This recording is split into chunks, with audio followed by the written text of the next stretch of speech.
നമസ്കാരം. പാക് അധീന കശ്മീർ ഇന്ത്യയുടെ ഭാഗമാണ് എന്നും അത് ഏറ്റെടുക്കുമെന്നും ഉറപ്പിച്ച് പറഞ്ഞിരിക്കുകയാണ് കേന്ദ്ര ആഭ്യന്തരമന്ത്രി അമിത്ഷാ.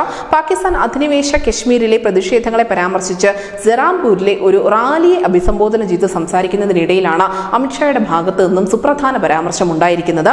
2019 ആർട്ടിക്കിൾ 370 റദ്ദാക്കിയതിനു ശേഷം ഒരിക്കൽ പ്രശ്നബാധിതമായ കശ്മീരിൽ ഇപ്പോൾ സമാധാനം തിരിച്ചെത്തിയിരിക്കുകയാണ്. എന്നാൽ പാക് അധീന കശ്മീരിൽ ആസാദി മുദ്രാവാക്യങ്ങളും പ്രതിഷേധങ്ങളും ഇപ്പോൾ പ്രതിധ്വനിക്കുന്നുണ്ട് എന്നുകൂടി അമിത്ഷാ പറയുന്നു. 2019 സർക്കാർ ആർട്ടിക്കിൾ 370 റദ്ദാക്കിയതിനു ശേഷം കശ്മീരിൽ സമാധാനം തിരിച്ചെത്തിയിട്ടുണ്ട്. എന്നാൽ ഇപ്പോൾ ഞങ്ങൾ പാക് അധീന കശ്മീരിൽ നടക്കുന്ന പ്രക്ഷോഭങ്ങൾക്ക് സാക്ഷ്യം വഹിക്കേണ്ടി വരുന്നു. അത് വളരെ ദൗർഭാഗ്യകരമാണ്.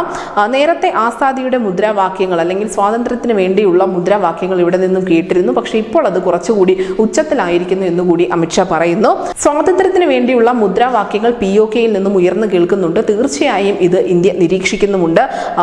ഉറപ്പായും ആ POK ഇന്ത്യയിലേക്ക് വന്നു ചേരും എന്നതിൻ്റെ നിർണായകമായ ചില സൂചനകൾ തന്നെയാണ് അമിത്ഷാ പങ്കുവയ്ക്കുന്നത്. നമുക്കറിയാം, ദിവസങ്ങളായി പാക് അധീന കശ്മീരിൽ പ്രക്ഷോഭങ്ങൾ പൊട്ടിപ്പുറപ്പെട്ടിട്ട് ഇപ്പോഴും അതിന് ഒരു കൃത്യമായ പരിഹാരം കാണാൻ പാകിസ്ഥാന് കഴിഞ്ഞിട്ടുമില്ല. ഈ അവസരത്തിൽ കൂടിയാണ് ഇന്ത്യ ഈ പ്രക്ഷോഭങ്ങളെ വളരെ ഗൗരവതരമായി തന്നെ നിരീക്ഷിക്കുന്നത്.